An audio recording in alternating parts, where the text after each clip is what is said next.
علی بھی اگلا سوال ہے، جو بیٹے پوری زندگی والدین کو اگنور کرتے ہیں اور کوئی ذمہ داری پوری نہیں کی بلکہ الٹا اس انتظار میں ہے کہ کب ماں باپ مریں اور ہم ان کی جائیداد کے وارث بن جائیں، کیا ایسی اولاد کو ماں باپ ڈس آن یعنی آگ کرنے کا شرعی حق رکھتے ہیں؟ شرعی حق تو کوئی نہیں ہے جی، شریعت تو آپ کو اجازت نہیں دیتی ہے، کیونکہ شریعت میں مال کا مالک اللہ ہے، ٹھیک، اولاد کو، لیکن پاکستانی قانون میں موجود ہے کہ آپ آگ کر سکتے ہیں، لیکن وہ غلط قانون ہے جی، اسلام میں مال کا مالک کون ہے؟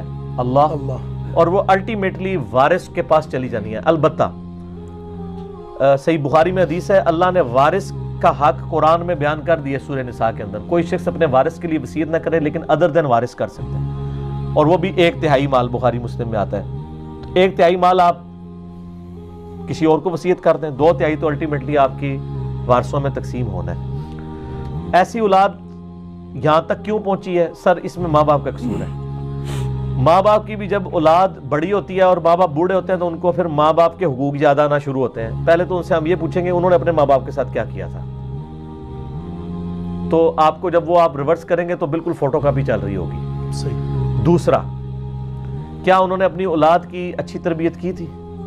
اچھی تربیت کریں گے دین کے مطابق تو دین ہی حق بتاتا ہے نا جی، دنیا داری میں تو وہ جو کچھ کیا ہوا ہے، اولڈ ایج ہاؤسز بنائے ہوئے ہیں، وہ بالکل ٹھیک ہے، وہ کہتے ہیں انہوں نے یاشی کی تھی، اس کی سزا اولاد کی شکل میں ملی، تو ٹھیک ہے، اب ہمیں انجوائے کرنے کا وقت ہے، ان کو ہم پیسے دیتے ہیں اولڈ ایج ہاؤسز میں۔ یہ تو آپ کو دین ہی سکھاتا ہے نا سورہ بنی اسرائیل میں کہ ماں باپ دونوں بوڑھے یا دونوں میں سے ایک آپ کو بڑھاپے میں ملے تو ان کو اف تک مت کہو، ان کے سامنے عاجزی کے کندھے جھکا کے رکھو اور ان کے لیے دعا کرو، رب ارحمہما کما ربیانی صغیرا۔ بے شک۔ اور صحیح مسلم میں حدیث ہے، برباد ہو جائے وہ شخص جس کو ماں باپ دونوں یا دونوں میں سے ایک بڑھاپے میں ملے اور وہ ان کی مغفرت، ان کی خدمت کر کے اپنی مغفرت نہ کما سکے، بخشش نہ کروا سکے۔ یہ مسلم شریف میں حدیث ہے۔ ایک تو وہ حدیث ہے نا ترمذی اور حاکم میں ہے کہ نبی علیہ السلام پہلی سیڑھی پہ چڑھے اور فرمایا آمین، دوسری پہ، وہ تو ترمذی میں ہے۔ اس کا جو آخری حصہ ہے نا، پہلے پہ آپ نے فرمایا ہلاک ہو جائے وہ شخص جس کے سامنے آپ کا ذکر ہو وہ درود نہ پڑے، تو آپ نے فرمایا آمین، اللہم صلی علی محمد وعلی آل محمد۔ برباد ہو جائے وہ شخص جو رمضان کا مہینہ پائے اور اپنی مغفرت نہ کروا سکے، آپ نے فرمایا آمین۔ اور تیسرا فرمایا کہ برباد ہو جائے وہ شخص جو ماں باپ کو بڑھاپے میں دونوں یا دونوں میں سے ایک کو پائے اور ان کی خدمت کر کے جنت نہ کما سکے۔ یہ جو آخری حصہ ہے یہ مسلم شریف میں بھی ہے سر۔ تو پھر بخاری مسلم کی حدیث ہے کہ ایک صحابی نے پوچھا مجھ پہ سب سے زیادہ حق کس کا؟ فرمایا تیری ماں کا۔ پوچھا اس کے بعد؟ فرمایا تیری ماں کا، پھر تیری ماں کا، چوتھی دفعہ فرمایا تیرے باپ کا۔ ٹھیک ہے، لیکن ماں باپ کے حقوق میں قطعاً یہ نہیں ہے کہ آپ نے ان کی غیر اسلامی باتیں بھی ماننی ہے۔ وہ تو صحیح بخاری میں حدیث ہے کہ معروف میں اطاعت ہے، معصیت کے کاموں میں مخلوق کی اطاعت کوئی نہیں ہے۔ حتیٰ کہ سر صحیح بخاری مسلم میں حدیث ہے، نبی علیہ السلام نے فرمایا جس نے میرے امیر کی اطاعت کی اس نے میری کی، اور جس نے میری کی اس نے اللہ کی، اور جس نے میرے امیر کی، بنائے ہوئے امیر کی، جو میں جس کو اسسٹنٹ بنا کے بھیجوں، نافرمانی کی اس نے میری کی، اور جس نے میری کی اس نے اللہ کی۔ اور بخاری مسلم میں حدیث ہے کہ آپ علیہ السلام نے قافلہ روانہ کیا، اس پہ ایک امیر بنایا، اس نے راستے میں کہیں جا کے نہ لکڑیاں جلائیں اور سب کو حکم دیا کہ ان لکڑیوں میں، آگ والی لکڑیوں میں چھلانگ لگا دو، کیونکہ میں تمہارا امیر ہوں اور میری اطاعت جو ہے تم پہ واجب ہے۔ وہ سر مقلد نہیں تھے نا، بزرگوں کے ماننے والے نہیں تھے نا، وہ اللہ نبی کے ماننے والے تھے، حالانکہ ان کو وہ بزرگ حکم دے رہا تھا کہ آپ کے سارے بزرگ مل کے اس کی جوتیوں کے برابر نہیں ہو سکتے۔ انہوں نے کہا کیوں؟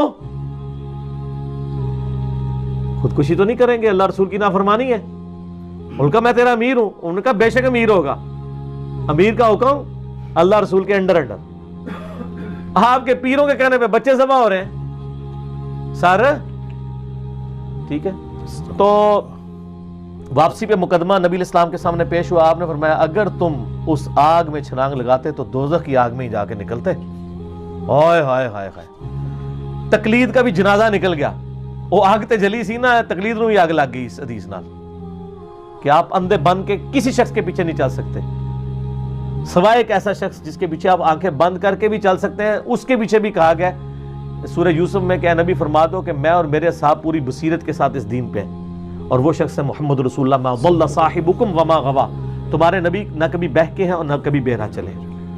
ان کے بارے میں بھی آ رہا ہے کہ بصیرت کے ساتھ ہیں، حالانکہ ان کے پیچھے تو ہم آنکھیں بند کر کے چلیں، لیکن انسان کو اللہ نے ایک عظمت دی ہے۔ تو اس طرح کے جو ماں باپ ہیں وہ اپنی اولاد کی اگر تربیت صحیح کی ہوتی تو ان کے کام آتی۔ اب اگر نہیں آ رہی تو ایک کام ضرور کریں کہ ایسے ماں باپ ایک دفعہ اپنی اولاد کو بلا لیں، چائے پہ یا کھانے پہ منت مار کے کسی طریقے سے، اور بلا کے ان کو بتا دیں کہ بچوں جو کچھ تم ہمارے ساتھ کر رہے ہو اس میں کسی کا قصور نہیں ہے، تمہارا بھی نہیں، یہ میرا قصور ہے کہ میں تمہاری تربیت صحیح نہیں کر سکا، ٹھیک ہے جی۔